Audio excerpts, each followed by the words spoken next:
What's up, my brothers and sisters? Welcome to the Fireground Fitness Podcast, where we talk about all things pertaining to life on and off the fire ground. The views and the opinions expressed are those of your host and that of our guest.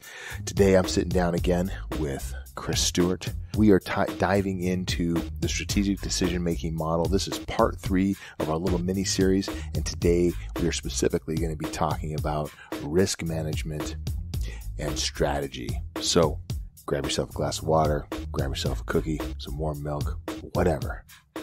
Tune in and enjoy.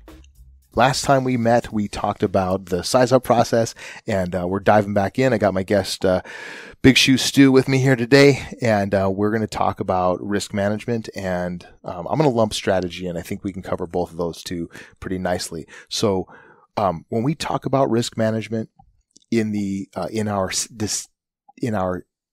strategic decision making, this is a part where we kind of make a go, no go decision, and it's based on our size up. And one of the last comments you made to me, I don't know if I recorded this, I think I might have turned it off, but I think it bears repeating. You said everything we do after initial size up is based on our size up. So when we go into risk management, it's driven by the quality of our size up. Can you say more about that? Yeah. So it's a process, right? And it has to be done in order. Strategic decision making or any real problem solving process has to be done in order.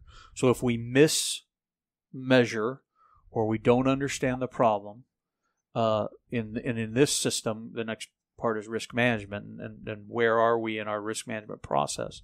If we mismeasure the problem, we have a significant potential and likelihood to misunderstand the risk, and whatever mitigation we're using to manage the risk, have it be completely and totally ineffective. So it's important that, so whether we're talking about risk strategy, actions, revision, or revising and reevaluation of what's going on, all of those are contingent on our size up, right? And because we're gonna loop back up to size up. So for risk management specifically, it's risk management based on the size up, and based on what the problems are and what's going on the fire ground. And really for us, the risk management plan, we have 3 positions in our risk management plan. You know what? We're willing to risk a lot in a calculated manner to save savable lives. And the key part of that is savable lives. We're willing to risk a little in a calculated manner to save savable property. Key part of that one. And then we're not willing to risk anything at all for what is already lost, right? So in those first 2, those are really the 2 things we'll take risk for: is savable lives and savable property. And it's very much on a sliding scale as to how much risk we'll tolerate, depending on what those are. And it's obvious I hope it's obvious that we'll take way more risk for savable lives than we should for savable property. That's just, I think that's smart, a smart process, or part of the process, right? But when you look at that, and you look at what we'll take risk for, and then identifying, if it's lost, I can't do anything about it. I am not going to engage in risky actions for things that have already perished, right? So in looking to that, if we really want to kind of measure what risk management is doing for us, it is, why are we doing what we're doing? So if we are engaging in an interior firefight, because we believe, or we know we have a fire inside the structure, we know that it's growing, it's impacting the rest of the structure with heat and smoke, and there's likely victims in there. Well, we're going in there because of those victims, or the potential victims, and we are going in there to either remove them or remove the fire, hopefully both, and in the most effective order and process that leaves us as intact as possible afterwards. And so that why are we in there? We're in there because we're savable lives. If I am pushing down a hallway and I'm flowing and moving to get to the bedroom fire, to knock the bedroom fire out, so why am I doing that? I'm doing that because I need to put that fire out, and I need to get it all clear, and I need to search those surrounding rooms. I believe I have a savable life issue or problem here. So that's why I'm doing that. So anytime, whether it's a firefighter or an officer is engaged in action on the fire ground, offensive an offensive firefighter, a defensive firefight, they should have a clear understanding of why I'm doing this. And the why relates directly back to that risk. I'm either doing it because savable lives are savable property. And if I'm doing it because of savable property, but I'm getting my ass kicked and I'm really, really hanging my tail out there, I'm probably misapplying it.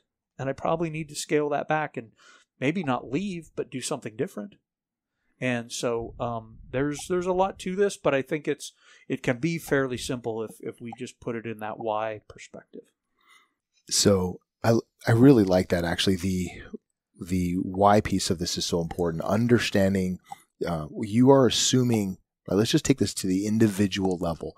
I, as an individual, am taking on a certain amount of risk for my own life and limb by putting myself into a hazardous environment. Right? I'm going into the hazard zone for a specific reason, to affect a change on this event, to hopefully save lives or to save property or what have you.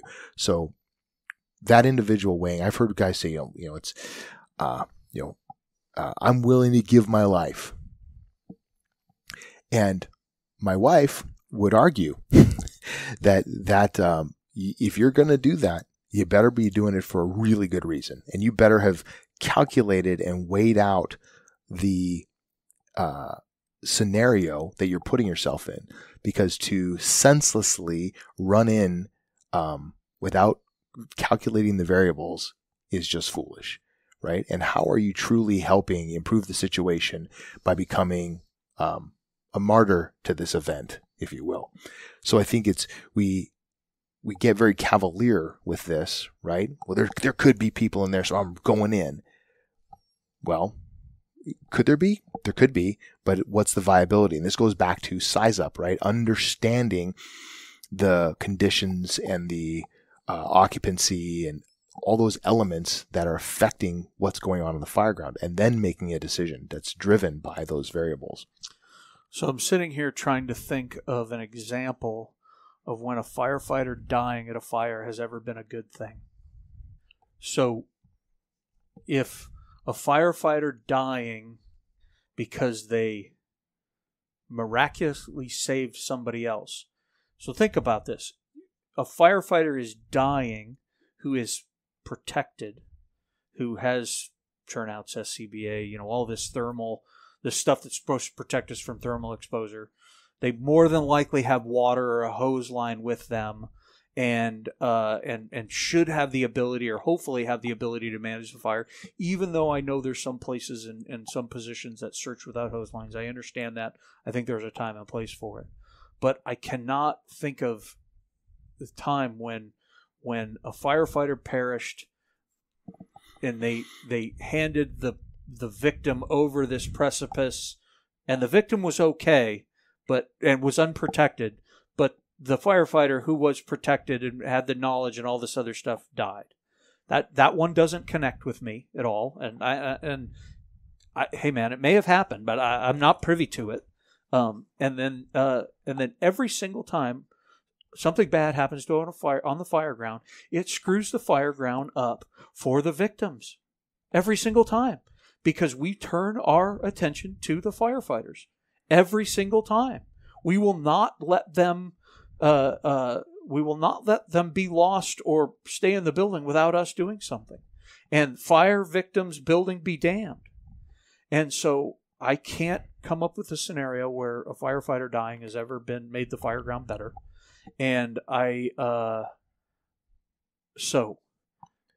do not want this to sound as if I'm not interested in taking risk. I 100% am. There is a time and place when we should be risking, but it should be with a level of understanding. It should be with some knowledge about what's going on the fire ground, and we should be doing anything and everything we can to either hold the problem at bay or fix the problem, meaning the fire, and while we're trying to deal with this life safety problem. And so this is a passionate discussion, and people that I actually look up to have different feelings and a lot more emotion tied to this than I do. Well, it probably doesn't sound like it in this instance, but they, that saying out there, it's worth the risk. Yes, it is worth the risk. It actually always has been, but it has to be worth the risk You have to be thinking about that. It's not just Katie, bar the doors. We're going to do anything and everything in here, including die, because it's worth the risk. That's not. It's. I have a hard time with that one. Well, there's a word that we say, and you said it earlier, which is a calculated risk, and that's a really important point, because if you are doing effective size up, and you will arrive at a reasonable disposition for what you're going to do. Right. And that is the crux of this, is if you understand the conditions, you understand what the structure is happening in there, then that is how you are managing the risk. That's part of that. You're working inside the incident command system. There's an accountability factor. There's elements like that are helping manage the risk for you. That's where the risk management comes in. And then the final decision of the go, no go is based on all those things that you've already considered. And so if we are thinking through those factors and those elements prior to making a risk decision, that we're calculating our risk. Yeah. So think of some of the worst fires, that make national headlines. And well, a great example. Yesterday was the anniversary, and I think it was the 15th year anniversary of the Sofa Superstore fire in Charleston, South Carolina. Really sad fire. Really bad outcome. 9 firefighters perish. These are my words. Basically burned the fire department to the ground, and they started new. And actually brought in some really smart people that I've had the pleasure of meeting, and they had to rebuild an organization and a culture and everything that it takes to be a good fire department, and they did, right? And they're a real fire department today. And not that they weren't a real fire department then, but they just didn't understand anything outside their boundaries and their reality. But very few people remember there was actually a rescue of a victim at that fire. There's a dude on the phone calling 911, I'm trapped in the back office, while pure Armageddon's going on in front for the Charleston Fire Department. And the neighboring fire department, they went and actually got the guy. They were like, fine, you guys go do something. They really didn't want him there, so I understand. And said, fine, just go, hey, we've got this report. Can you go figure that out? They get there, and they actually get the guy out. So we have this horrible incident with these horrible conditions in a crazy situation here, but on the backside, there was actually a rescue. And so, can you have really bad things happening or really, really bad conditions and make a rescue? Yeah, you actually can. But it was a targeted rescue because you had specific information and you were able to act in a very specific way. I would say that right there is the purest definition of marginal conditions, right?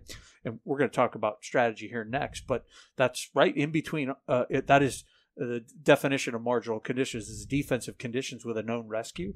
Well, that's what they had there. And that window only it's a very, very finite window. So the risk management, that was the epitome of the green of our risk management. That is on the edge of risk in a calculated manner for a savable life. And so there are examples of that, and we should pay attention to that. And there are examples of saves. I think the Firefighter Rescue Survey right now is saying, and I hope I get these numbers right, is buildings or occupancies in which have, I think it was 50% or greater fire involvement. When they find a victim in there, those victims are living a third of the time. So that's real outcomes, right? That's real. That's happened. We're measuring that. So we've got to take that and go, man, those are serious conditions. We better. What I want for us is to be really good at managing those those conditions in the most overwhelming way that we can, and being able to deal with the rescue as quickly and as simultaneously as possible, and as safe and as reasonable for us. So, because those victims matter, and that is worth the risk, if you ask me. I think it's important. Now we have data that actually helps us with that. No, I love that. One thing I want to touch on as we kind of close out the risk management piece is that, if you make a decision to risk a lot to save savable lives, once you have an all clear, you have to recognize that your risk level has shifted. Now you're putting out a fire. You have no victims left. Now it's just a structural involvement. And, so you should be reconsidering where you're at in your risk and rethinking that, kind of like actively thinking through, okay, why am I in here doing what I'm doing at this point? Is it just to have fun, or are we actually saving some savable property at this point, right? Making a deliberate decision about that. Figuratively, we're getting punched in the face to get an all clear. And once we get that all clear, should we continue to get punched in the face by the fire? No, that's not. You only get so many punches to the face. Right, so we need to manage what we're doing and how you don't have to leave, but do something different. Right, do something smarter, do something better to finish off the problem. Perfect. So let's turn our attention to strategy. So when you think about strategy, what does it mean to you? So if we look at definition and definition in this context. Is for us, when we define strategy is either working inside the hazard zone or it's working outside the hazard zone. If we're in an offensive strategy, we are working inside the hazard zone. We are inside the collapse zone. We are inside the structure. We are getting up close and personal as we can to the fire because we've identified savable lives and or savable property, and we're comfortable with the risk that we're taking to do what needs to be done to either put it out or get it all clear, right? And so that, by definition, that an offensive strategy is us working inside the hazard zone. A defensive strategy is identifying we're identifying things that are lost, right? And saying, I'm identifying an area that I shouldn't go in because that stuff is lost or it's going to be lost, and likely it's going to come down or it could come get us. And we're not going to work in that area. We're not going to put firefighters. We're not going to put things that are valuable to us inside that hazard zone. So we define a perimeter, if you will, and we're saying we're not going to work inside there because it is too dangerous, because it is too volatile, or it's already lost. I can't literally save anything that's in there. So that is strategy. You're either working in the hazard zone or you're working outside the hazard zone.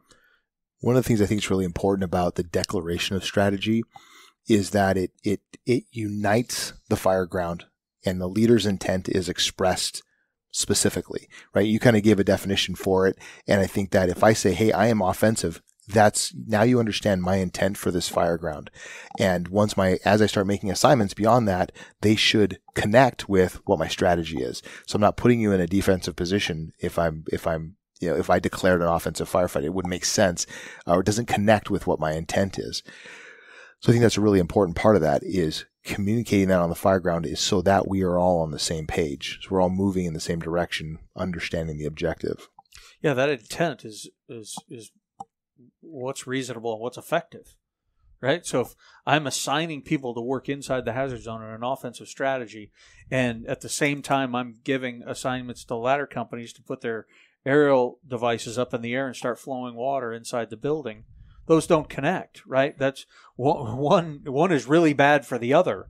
And so, yes, so that intent it's about the action, what is effective and what is safe and what is reasonable. So it does define that. And then can and when should you change strategy? And can you go from a defensive strategy to an offensive strategy? Can you go from an offensive to defensive? The simple answer is yes, right?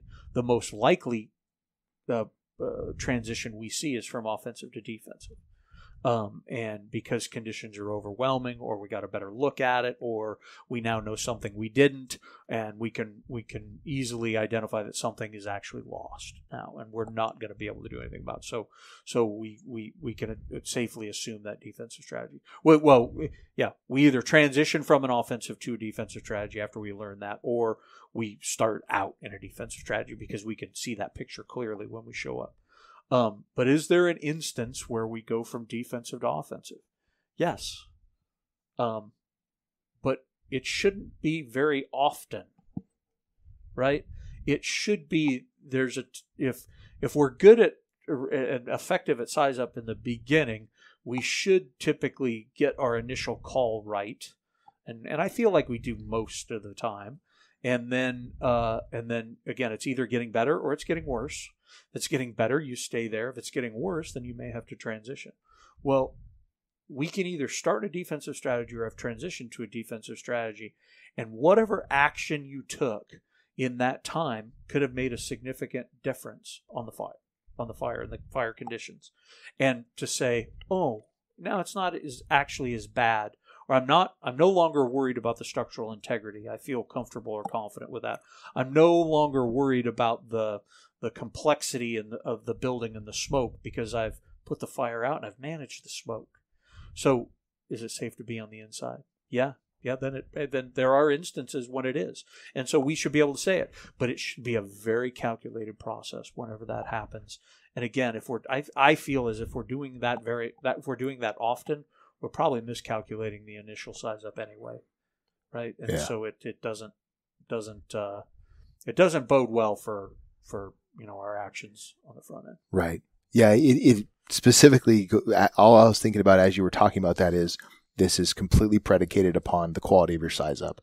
If depending on if it's nighttime and there's a lot of fire and you misread the conditions, you're like, well, this is defensive, and you get a deck gun going and all of a sudden you knock down the main body of fire. You're like, oh, turns out it wasn't as heavy of a fire load as you thought. We need to be offensive, and you transition into an offensive strategy, and you take handlines interior, finish off the extinguishment or what have you. Like, I could see how that would happen, but it boils down to you didn't make the best size up in the first place, and so you misdirected your strategy initially. But to your point, there was some assumption there, right? Yeah, you assumed something was lost, and then upon a secondary evaluation or something you did, you could say, I think maybe my initial assessment of that isn't quite right. So again, I love that because the fact that we can reevaluate and adjust our directions, it's predicated upon making a thoughtful consideration for what's taking place on the fire ground. Something I want to point out is that, and this is sort of just the no-go, right? We are never offensive and defensive simultaneously on the fire ground. And I think I want to point out the fact that you can be in a defensive strategy on the fire ground and have units in a forward position fighting fire. And I know that seems like it doesn't work with a defensive strategy. However, depending on, it's driven by conditions, driven by the structure, etc. But can you have someone performing defensive actions or what would appear to be offensive actions from a forward position while you're in a defensive strategy? And the answer is yes. Yeah, again, so if you go to the definition of a defensive strategy, we are going to identify what's lost. We are going to write it off, and we're going to protect exposures. That's actually the definition of a defensive incident action plan, and it's hard to separate the strategy and action in that instance, but that's what it is. So think of a strip mall scenario, and you have one unit that's seriously involved, and in fact, you show up and say, "Yeah, no, it's again significantly involved. I'm actually going to write that unit off, and I'm really now concentrating on protecting these exposures, immediate exposures." And so, is it reasonable? And you declare a defensive strategy off the front end. That makes sense because I've defined something that's lost and saying I'm not going to go work in there, but I can protect some things I can protect exposures, and I may have to do that from an interior position. I'm not inside the hazard zone that I'm writing off.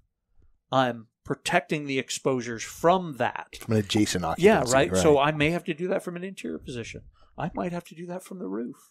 I might have to do that both in conjunction of one another and with one another. And so it does, if you quantify it and and understand the kind of the definitions of all this, it does make sense. And it's difficult when you're new at it. I remember sitting in the CTC when specifically Nick and Terry started introducing this idea to us as captains. And I was like, whoa, wait a minute. You guys have finally hit your head too hard. And, but after a little while, an explanation and going through, it's like, okay, all right, I get it. I understand exactly where you're driving to, and it does make complete sense. It's not just a play on words or not just BS. It really does.